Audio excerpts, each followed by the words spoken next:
क्या आप भी 12th क्लास में हो? बोर्ड्स आने वाले होंगे, थोड़ा बहुत डर भी लग रहा होगा। तो चलो इस डर को भगाते और एक चीज दिखाता हूं तुम्हें बढ़िया सी। आ जाओ। क्लास 12th का सबसे मुश्किल टॉपिक कौन सा भाई? Inverse trigo. और बोर्ड्स भी ऐसे ऐसे क्वेश्चन पूछ लेते हैं कि दिमाग में घुसते ही नहीं है। तो सही जगह आए हो। ऐसे ऐसे क्वेश्चन बताऊंगा जो बोर्ड्स में पूछे जाते हैं और 1000 बार पूछे गए हैं। चलो देखो, सबसे पहले इनवर्स ट्रिगो की बात हो रही है तो दुनिया इनवर्स मार देते हैं यार। अब लग रहा है ना कुछ इनवर्स ट्रिगो की बात हो रही है। हाँ, हमारा ये पार्ट है पार्ट 3rd। तो क्या पार्ट 2 और पार्ट 1 भी आया था? बिल्कुल आया था भाई। पार्ट 1 किसके बारे में था भाई? आपका पार्ट 1 था बेसिक कंसेप्ट के बारे में, जिसमें हमने एनिमेशन के थ्रू जाना था कि बेसिक कंसेप्ट ऑफ ट्रिग्नोमेट्री, खासकर से इनवर्स ट्रिग्नोमेट्री होता क्या है। अब अगले पार्ट की बात करते हैं। अगला पार्ट किसके ऊपर था? यहाँ पे हमने बुक के क्वेश्चन सॉल्व किए थे, और वो भी कैसे? बड़े ही इजीली बुक के क्वेश्चन हमने सॉल्व कर लिए थे, बड़ी ही छोटे छोटे ट्रिक से और दिमाग लगा के। कोई ऐसे बहुत बड़े फॉर्मूलेज नहीं याद करने थे हमें बुक के क्वेश्चन सॉल्व करने के लिए। अब हमारा ये 3rd पार्ट है जहां पे हम क्या जानेंगे? यहाँ पे हम जानेंगे कि बोर्ड्स में कौन कौन से क्वेश्चन पूछे जाते हैं और उन्हें आराम से ट्रिक्स के साथ कैसे किया जाए। चलो देखो, सबसे पहला क्वेश्चन क्या पूछता है बोर्ड्स जो सबसे ज्यादा पूछे जाते हैं? वो पूछता है या तो किसी भी फंक्शन की प्रिंसिपल वैल्यू पूछ लेगा, या फिर क्या पूछ लेगा कि उसका ग्राफ बना दो। यहाँ पे कॉट इनवर्स एक्स का पूछा है। तो हमने एक चीज जानी थी। क्या जानी थी? साइन, कोसेक और टेन। इन तीनों की प्रिंसिपल वैल्यू कहां होती है? -π/2 से +π/2। और इसके अलावा कौन से बचे? कॉस बचा, सेक बचा और कॉट बचा। इनकी प्रिंसिपल वैल्यू कहां से होती है? इनकी प्रिंसिपल वैल्यू 0 से पाई तक होती है। तो इसका मतलब कॉट इनवर्स की प्रिंसिपल वैल्यू कहां होगी? 0 से पाई। अच्छा, इनवर्स की ही बात हो रही है, ठीक है ना? तो इसे कंफ्यूज मत करना, ये सारी इनवर्स की ही बातें हैं। अब आगे बढ़ते हैं। चलो प्रिंसिपल वैल्यू पता लगा ली, ग्राफ आते हैं सबसे मेन कि भाई कितने ही ग्राफ याद कर लोगे? तो ग्राफ याद नहीं करने होते हैं, बस दिमाग लगाना होता है। समझो कैसे समझेंगे। सबसे पहले कॉट इनवर्स की बात हो रही है तो कॉट का ग्राफ देखिए कैसा होता है।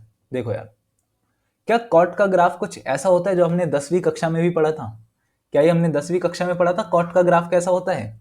हमें पता चल गया कॉट का ग्राफ कॉट 90 पे क्या होता है? कॉट 90 डिग्री कितना होता था? 0 होता था, ठीक है। तो इसी तरीके से अगर मैं इसको 180 डिग्री पलट देता हूं, क्यों? इनवर्स की बात हो रही है, और इनवर्स में हम एक ही काम करते हैं कि किसी चीज को पूरा पलट दो। तो 180 डिग्री अगर मैं इसे पलट दूं तो देखो क्या होगा। मैंने इसको 180 डिग्री पलटा तो मेरा जो -x था वो राइट साइड पे आ गया और +x इधर चला गया। क्या y नहीं पलटेगा? भाई बिल्कुल y भी पलटेगा, लेकिन y कैसे पलटेगा? कुछ इस तरीके से y पलटेगा।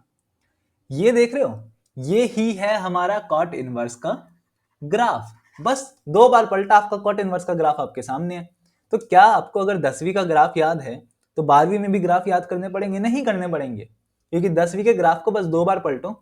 एक बार एक्स एक्सिस पे 180 डिग्री पलट दो और एक बार वाई पे रोटेट कर दो। बस इतना काम करना है आपको और आपको अपना ग्राफ मिल जाएगा। अब देखो, क्या ये सही में कॉट इनवर्स से रिजेंबल कर रहा है? देखते हैं, चलो चेक करते हैं। ये है हमारा कॉट इनवर्स का ग्राफ और ये है हमारा कॉट एक्स का ग्राफ। बस थोड़ा सा पलट दिया है, सेम चीज एग्जैक्ट। बस आपको वैल्यू कैसे लिखनी है? यहाँ पे नंबर आएंगे, आपको पता है नंबर कैसे आते हैं, और यहाँ पे एंगल्स जाएंगे सीधा। तो 0 0 के बाद π/2, फिर पाई, 3π/2, फिर 2π, और नीचे -π/2 और -π। इतना सा काम करना है आपको।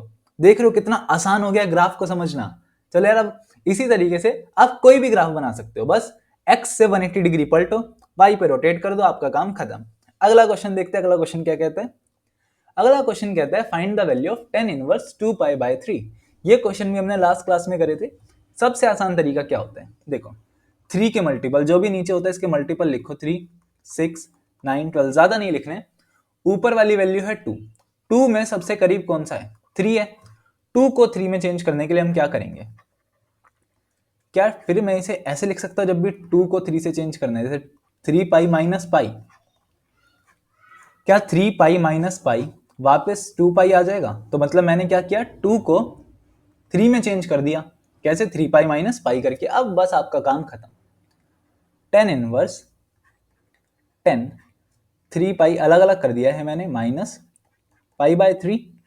इससे तो ये कट गया, तो tan inverse 10 pi minus π/3। Pi minus π/3 करेंगे तो अपना ग्राफ याद करो, all school to college. Pi इसमें से माइनस हो रहा है, मतलब वापस किस में आ जाएगा? सेकंड क्वाड्रेंट में। इस पे सिर्फ साइन प्लस का होता है, तो 10 आएगा हमारा नेगेटिव का। तो क्या आ जाएगा? tan inverse 10 of -π/3।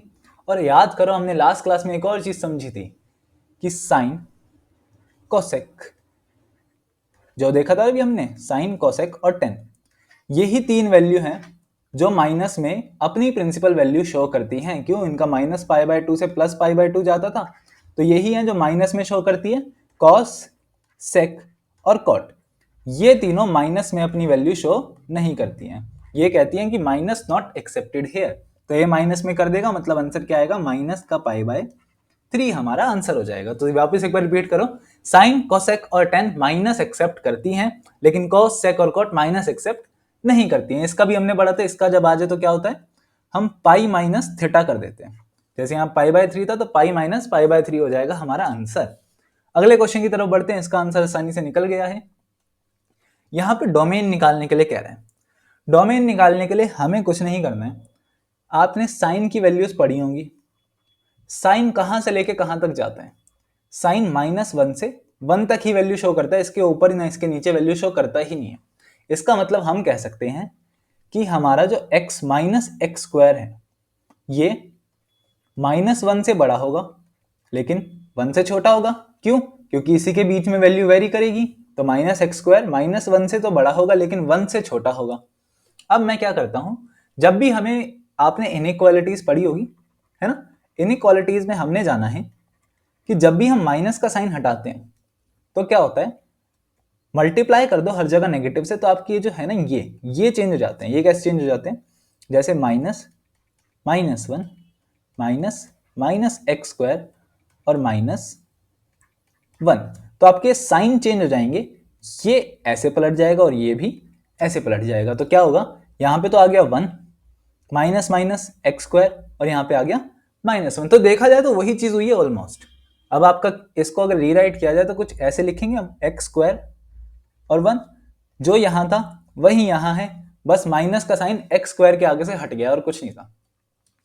अब हमारा क्या काम है, क्या एक्स स्क्वायर की वैल्यू कभी नेगेटिव आ सकती है?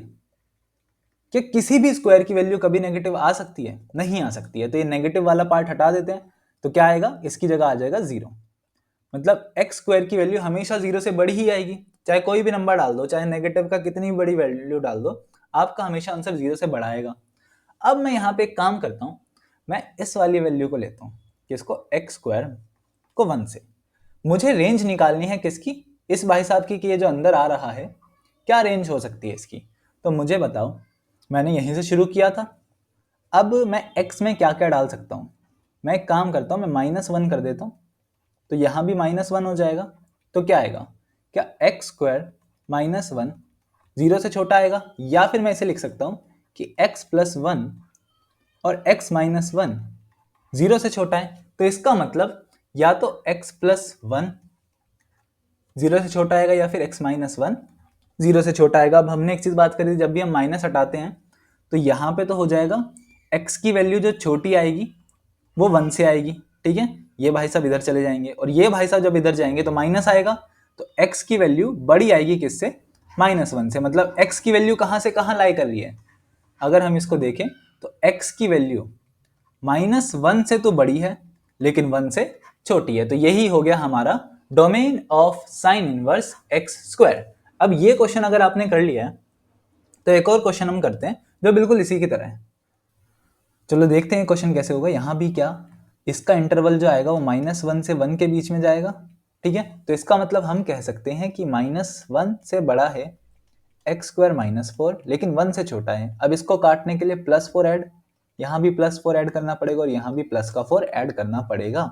देखते हैं, -1 + 4, यहाँ पे तो सिर्फ x² बचेगा क्योंकि ये दोनों कट जाएंगे, और यहाँ पे क्या आ जाएगा, -1 थोड़ी है, यहाँ पे सिर्फ 1 + 4। अब देखो, -1 + 4 तो हो गया 3x², और यहाँ पे हो गया 5।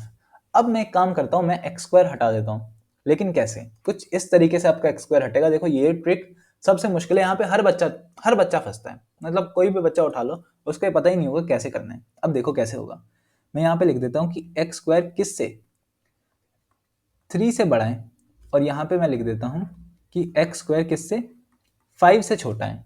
तो जब भी स्क्वायर हटता है तो x दो वैल्यूज में खुलता है, एक प्लस में और एक माइनस में। यहाँ पे आ जाएगा √3, यहाँ पे भी x दो वैल्यूज में खुलेगा, एक प्लस और एक माइनस, यहाँ पे आ जाएगा √5। अब मैं इसको अलग अलग लिख देता हूं कि x प्लस का √3 और एक x माइनस का है और √3। अभी हमने जाना था ये वाली वैल्यू तो लेजिट है, लेकिन यहाँ माइनस नहीं चाहिए हमें। माइनस लगाते हैं तो साइन चेंज होता है, तो यहाँ पे आ जाएगा माइनस का √3। समझ गए ये पार्ट? माइनस उधर जाएगा तो साइन चेंज हो जाएगा। सेम यहाँ पे x प्लस का तो आएगा √5 और माइनस का x भी आएगा √5। अब जब यहाँ भी चेंज होगा तो साइन चेंज हो जाएगा और माइनस का √5 हो जाएगा। अब इन वैल्यूज को कंपेयर करो, एक ये प्लस वाली और एक ये प्लस वाली, मतलब x किससे बड़ा है? x बड़ा है √3 से, लेकिन किससे छोटा है x? √5 से छोटा है। अब इन वैल्यूज को कंपेयर करते हैं। x बड़ा है -√5 से, -√5 से x बड़ा है, लेकिन किससे छोटा है? x छोटा है -√3 से। तो हमारी दो वैल्यूज आ रही हैं, तो इसका मतलब x कहाँ बिलोंग कर रहा है? x बिलोंग्स टू, दो वैल्यूज है हमारी, कौन कौन सी? एक है -√5, -√3। इसका यूनियन बनेगा किसके साथ? इसका यूनियन बनेगा √3 से √5 तक। समझ गए भाई? यही है हमारा आंसर। बस इतना सा एक क्वेश्चन था, यही आपको पता लगाना था। अब जो पार्ट सबसे ज्यादा फंसने वाला था वो भी मैंने आप लोगों को बता दिया। ये है सबसे फंसने वाला पार्ट, यहाँ पे हर बच्चा फंसता है। अगले क्वेश्चन की तरफ नजर मारते हैं। एक क्वेश्चन रह गया था, चलो इस पे आते हैं। ये क्वेश्चन कहता है कि साइन इनवर्स, इसकी वैल्यू पता लगाओ। यहाँ पे अंदर जो नंबर है वो चेंज है। साइन इनवर्स साइन होता तो अलग बात होती। सबसे पहले कॉस को चेंज करना है, तो कॉस 33π/5 ले लो। अब 5 के मल्टीपल लिखता हूं, कौन कौन से? 5, 10, 15, 20, 30। तो इसका मतलब 33 के पास कौन सा है? 30। चेंज कर देते हैं। क्या इसको मैं cos 30π + 3π/5 कर सकता हूँ? 30 + 3 33 आ जाएगा, तो ये हो जाएगा cos 30π/5 + 3π/5। कोई दिक्कत भाई यहां तक? इससे तो ये गया, तो ये हो गया cos 6π + 3π/5। अब वही 6π का मतलब एक पाई होता है ऐसे, दूसरा होता है ऐसे, तीसरा होता है ऐसे। ठीक है, अब मुझे बताओ, 1 पाई, 2 पाई, 3, 4, 5, 6, मतलब वापस वहीं आ गया। और वापस वहीं आने के बाद मतलब हमारा जो एंगल है वो उतने का उतना ही रहा। भाई 3 बार चक्कर लगाए, 6 पाई का मतलब है 3 बार चक्कर लगाया उसने, 1, 2 और 3, और उसके बाद वही एंगल बना लिया। तो मतलब हमारा जो एंगल होगा वो वही होगा, वो है 3π/5। ये एंगल था हमारा। अब इसको साइन में चेंज करने के लिए आपने एक फॉर्मूला पढ़ा होगा कि साइन थीटा क्या होता है? cos 90 - थीटा होता है। तो यहां भी कर देते हैं cos 90 - थीटा। अब अगर ये है तो हम एलसीएम ले ले, है ना? एलसीएम लेंगे तो क्या आएगा? क्या नीचे 10 आएगा? नीचे 10 आएगा तो ऊपर क्या आएगा? 5π - 6π आएगा ऊपर। और ये होता है cos, सॉरी साइन आएगा भाई, यहाँ पे ये साइन चेंज हो जाएगा। यहाँ पे थोड़ी सी दिक्कत होगी, यहाँ पे भी cos नहीं आएगा, यहाँ पे भी साइन आएगा, क्योंकि चेंज हो चुका है ना अब। तो यहाँ आएगा साइन का -π/10। अब अगर ये -π/10 है तो इसके बाहर क्या लगा था? क्या बाहर साइन इनवर्स लगा था? तो साइन इनवर्स अपॉन में क्या है? साइन -π/10। साइन से ये कट गया, कटता नहीं है लेकिन तब भी आपकी सहूलियत के हिसाब से। और हमारा साइन माइनस की वैल्यू एक्सेप्ट करता है, इसलिए -π/10 है हमारा आंसर। बस इतना सा आंसर था इसका। cos को साइन में चेंज करने के लिए 10वीं का फॉर्मूला, साइन थीटा बराबर है cos 90 - थीटा। चलो यार अगले क्वेश्चन की तरफ बढ़ते हैं। ये भाई साहब हो चुके हैं, इसको आगे बढ़ाओ। यस, अब आते हैं बढ़िया क्वेश्चन। अब यहाँ पे हमें वैल्यू पुट करनी है और इसको सिंप्लीफाई करना है। क्या करना है यहाँ पे हमें? सिंप्लीफाई। चलो सिंप्लीफाई करने के लिए हम एक काम करते हैं। मुझे दिख रहा है साइन का एक फॉर्मूला होता है, साइन 2 थीटा बराबर है किसके? 10 थीटा अपॉन में 1 + tan² थीटा के। और अगर मैं cos 2 फाई ले ले, कोई दिक्कत तो नहीं है, फाई थीटा एक ही बात होती है। तो इसका फॉर्मूला होता है 1 - tan² फाई अपॉन में 1 + tan² फाई। इसका मतलब मेरे को दोनों फॉर्मूले दिख गए कि ये भी और ये भी, ये साइन 2 थीटा बनाएगा और ये cos टू थीटा बनाएगा, पुट कर देता हूं। तो यहाँ पे हमें सबसे पहले लेट करना पड़ेगा कि x किसके बराबर है, x को क्या मानना पड़ेगा, टेन थीटा, x बराबर है टेन थीटा के, और y किसके बराबर है, एंड y किसके बराबर आएगा, टेन फाई के। अब यहां से थीटा की वैल्यू निकाल लेते हैं। थीटा की वैल्यू निकल जाएगी टेन इनवर्स x, क्यों भाई, टेन पलटी मारेगा तो इनवर्स हो जाएगा, यहां पे भी टेन पलटी मारेगा, तो फाई की वैल्यू क्या हो जाएगी, एंड फाई बराबर है टेन इनवर्स y के। ठीक है, थीटा और फाई दोनों की वैल्यू आ चुकी है। अब हमारा काम शुरू होता है यहां से। देखो, हमें इसकी वैल्यू फाइंड करनी थी, इसे सिंप्लीफाई करना है, तो मैं वैल्यू पुट करना शुरू कर देता हूं। सबसे पहले तो साइन इनवर्स क्या हो जाएगा, यहां पे ये हो जाएगा टू टेन थीटा अपॉन में one plus tan square theta, plus क्या होगा, cos inverse one minus tan square five upon में one plus tan square five. ये दोनों फॉर्मूले हमें पता है किसके होते हैं, साइड में लिखे भी हुए हैं, तो मैं कह सकता हूं ये है sine inverse sine to theta, और ये भाई साहब है cos inverse cos two five. Cos से ये और इससे ये कट जाएगा, हमारे पास क्या बचेगा, हमारे पास बचेगा two theta plus two five. ये अंदर लिखा हुआ है इन भाई साहब के। ठीक है, अब इसकी जगह मैं पुट कर देता हूं, मतलब मेरे पास बाहर क्या है, बाहर है टेन वन बाय टू, और क्या है two theta plus two five. अब देखो ये टू है, ये कॉमन आ जाएगा बाहर, तो मैं कह सकता हूं ये है tan one by two, two आ गया बाहर कॉमन, अंदर क्या बचा, अंदर बचेगा थीटा प्लस फाइव। टू से टू कट गया तो क्या बचा, टेन थीटा प्लस फाइव। समझ गए इतनी बात। अब हम इसको आगे सॉल्व करते हैं, टेन थीटा प्लस फाइव को। देखो टेन थीटा प्लस फाइव क्या होता है, एक फॉर्मूला आपने पढ़ा होगा टेन ए प्लस बी का, ये होता है टेन ए प्लस टेन बी अपॉन में वन माइनस, अरे माइनस होता है भाई, टेन ए और टेन बी। ठीक है, अब इसमें वैल्यू पुट कर देते हैं, tan theta tan five one minus tan theta tan five की। क्या हमने थीटा और फाइव की वैल्यू निकाली थी, क्या थी फाइव की वैल्यू और थीटा की वैल्यू, ये था टेन, थीटा की वैल्यू थी टेन इनवर्स एक्स, ये था five ten tan inverse five, five थोड़ी था वाई, और नीचे क्या आएगा one minus ten tan inverse x multiply में टेन टेन इनवर्स वाई। अब देखो वापस एक बार देख लेते जाके, थीटा किसके बराबर था, टेन इनवर्स एक्स के, फाई किसके बराबर था, टेन इनवर्स वाई के। तो यहाँ पे इससे ये गया, इससे ये गया, ये भी गया, ये भी गया, सब कट गया, क्या बचा, ऊपर बचा x और एक प्लस में है y, नीचे बचा वन माइनस x और y आ गए मल्टीप्लाई में। यही है हमारा सिंप्लीफाई करने के बाद जो आंसर आया है, ये आया है हमारा आंसर। बस इतना सा आंसर था आपका, दो फॉर्मूले आंखों के सामने और आपने आंसर निकाल लिया। अगले क्वेश्चन की तरफ बढ़ते हैं, देखो क्या कहता है।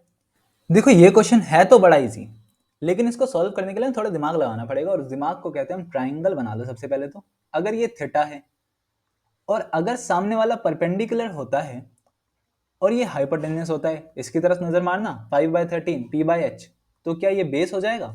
सेम इसी तरीके से अगर ये थीटा है, तीन है बेस, ये था 5, तो ये 4 हो जाएगा। इनको हम कहते हैं पाइथागोरियन ट्रिपलेट, से याद रखना, ये है 3 4 5 6 8 10, या फिर 5 12 13। ठीक है, इसके अलावा एक और होता है जिसको कहते हैं 7 24 और 25। इनके अलावा भी बहुत सारे होते हैं, ये मेन है जो आपके एग्जाम से पूछे जाते हैं, वो मैंने बताए। दो ट्राइंगल हमें पता चल गए। अब इसके साथ मैं एक काम करता हूं, मैं आप क्वेश्चन अपना शुरू कर देता हूं। ठीक है, ये था सारा रफ वर्क। लेट कर लो कि साइन इनवर्स 5/13 किसके बराबर है, x के बराबर है, तो साइन मारेगा उधर पलटी, क्या हो जाएगा, साइन x हो जाएगा, इसकी वैल्यू क्या आ जाएगी 5/13। तो 10x की वैल्यू क्या आएगी, ये होता है p/b। परपेंडिकुलर कितना है, परपेंडिकुलर है 5 और बेस था 12। ठीक है, सेम इसी तरीके से एंड, ठीक है, यहाँ पे थोड़ा गैप रख लेना भाई, ये थोड़ा गैप है, कि कॉस इनवर्स 3/5 को मैंने मान लिया y, तो कॉस y की वैल्यू क्या हो जाएगी 3/5, और tan y की वैल्यू क्या हो जाएगी, tan y भी होता है p/b, परपेंडिकुलर था 4 और बेस था 3, परपेंडिकुलर 4 और बेस था 3, tan y और tan x दोनों की वैल्यू आ चुकी है। अब मैं अपने क्वेश्चन को दोबारा लिख लेता हूं, क्या था मेरे पास था tan इनवर्स 63/16 बराबर है साइन इनवर्स 5/13 और प्लस में कॉस इनवर्स 3/5। क्या साइन इनवर्स को मैंने x माना था और इन भाई साहब को मैंने y माना था? ये tan इनवर्स इधर जाएगा तो पलटी मार देगा, इनवर्स से क्या हो जाएगा, नॉर्मल हो जाएगा, बेचारा अकेला पड़ गया 63/16 तो tan x प्लस वाई हो जाएगा। और इसका फॉर्मूला हमने पढ़ा था भाई, याद करो क्या था, tan x plus tan y upon में 1 minus tan x tan y। अब बस वैल्यू पुट करनी है, आपका आंसर आपकी आंखों के सामने आराम से आ जाएगा। चलो वैल्यू पुट करते हैं। हमारे पास है tan x की वैल्यू थी 5/12 प्लस हमारे पास tan y की क्या वैल्यू थी, tan y की वैल्यू थी 4/3। चलो भाई 4/3 अपॉन में 1 माइनस 5/12 मल्टीप्लाई में 4/3। ये तो इससे कट गया, आ गया 3। ऊपर कर देते हैं एलसीएम, 36 और क्या आ जाएगा, नहीं 36 क्या आएगा, 12 एलसीएम आएगा। 12 एलसीएम के बाद ये हो जाएगा 5 प्लस 4 चौक 16, सही है भाई। नीचे क्या आ जाएगा, नीचे भी एलसीएम लेंगे, 1 माइनस 5/9। चलो फर्दर सॉल्व करें, 5 और 16 हो गया 21/12 अपॉन में क्या आएगा भाई, अपॉन में आएगा भाई 9 माइनस 5/9। अब ये होगा इससे मल्टीप्लाई और ये होगा इससे, तो 21 इंटू 9 अपॉन में 12 इंटू 9 में से 5 गए तो बच्चे 4, इसको इससे काटो 7 और किसके टेबल में 4 पे आएगा। अब देखते हैं भाई, 9 7 जा हो गया 63 और 4 4 जा हो गया 16, मतलब हमारा आंसर आ गया, यही था हमारा किसके बराबर, लेफ्ट हैंड साइड के बराबर। देखो 63/16 के बराबर कर दिया ना हमने किसे, इसको प्रूव। बस इतना सा काम था आपका, एक छोटा सा ट्रायंगल बनाया, वैल्यू पुट करी, आपका आंसर आपकी आंखों के सामने। चलो यार अगला क्वेश्चन देखते हैं क्या कहता है। देखो अगला क्वेश्चन है हमारा tan inverse root x 1/2 cos inverse 1 minus x 1 plus x. ये क्वेश्चन भी बड़ा सिंपल है, आपकी आंखों के सामने सारी चीजें रखी हुई हैं, बस आपको काम करना है शुरू। क्या काम शुरू करना है, देखो सबसे पहले लेट कर लो। क्या लेट करेंगे हम, कि tan इनवर्स रूट एक्स ही किसके बराबर है, थीटा के बराबर है। कोई दिक्कत, तो इस tan को पलटी मरवा दो भाई, तो रूट एक्स किसके बराबर आ जाएगा, tan थीटा के। दोनों तरफ स्क्वायर कर दो, तो रूट एक्स का भी स्क्वायर हो जाएगा और tan थीटा का भी स्क्वायर हो जाएगा। इससे ये गया तो x और यहाँ पे आ गया tan स्क्वायर थीटा। बस इतना सा काम, आपका काम अब शुरू होता है। टेकिंग, यहाँ पे ले लो टेकिंग, क्या ले लो, right hand side.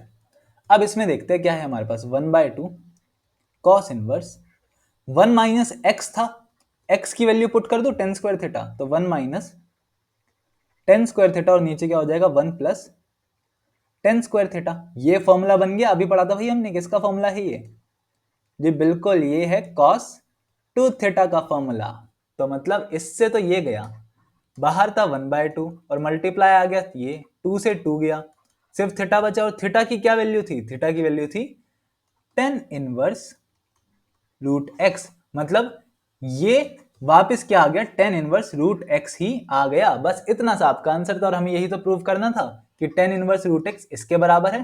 Right hand side ली और लेफ्ट हैंड साइड आ गई, तो लेफ्ट हैंड साइड आ गई, तो मतलब हमारा हो गया हेंस प्रूव्ड। चलो यार ये था आपका क्वेश्चन।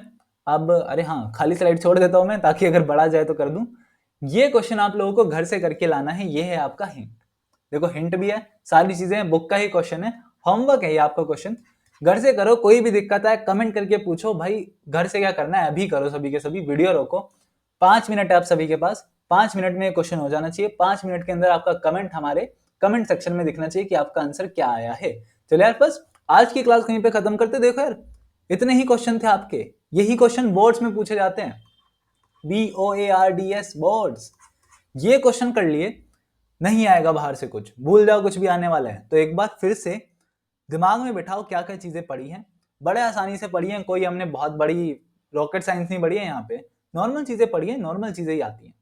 ठीक है, आज की क्लास को भी हम यहीं पे खत्म करते हैं। इसी के साथ हमारा इनवर्स ट्रिग्नोमेट्री हो चुका है पूरा।